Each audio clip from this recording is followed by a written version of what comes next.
Io credo che lo scenario sia totalmente aperto e quindi che possa esserci qualsiasi fine. Io mi auguro che il tutto si rientri, noi, valutate quelle che saranno oggettivamente le responsabilità, dovremo valutare, lo farà il Consiglio di garanzia, dovrà valutare qualsiasi sia qualsiasi anche ipotesi che vanno dalla più leggera alla più pesante. Tutti gli scenari aperti all'interno del partito, compreso quello che potrebbe essere più clamoroso, l'espulsione.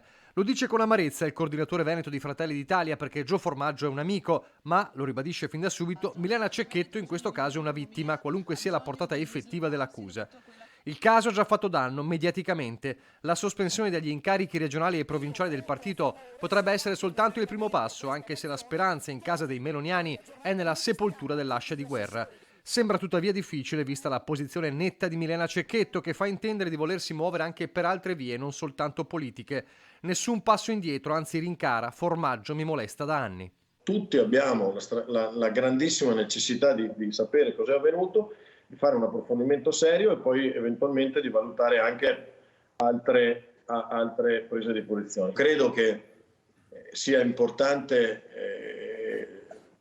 trovare la verità e poi anche nell'interesse poi di tutti riuscire ad essere quanto più giusti possibile nella valutazione di un tema come questo. Per Fratelli d'Italia in Veneto è forse il momento più duro da quando il vento in poppa del voto li ha proiettati oltre la Lega, tanto da spingere qualcuno alla dietrologia più cinica, un attacco strumentale a orologeria per delegittimare avversari scomodi? Io ho troppa fiducia nel genere umano per pensare che qualcuno possa arrivare a una cosa così abominevole, quindi non credo.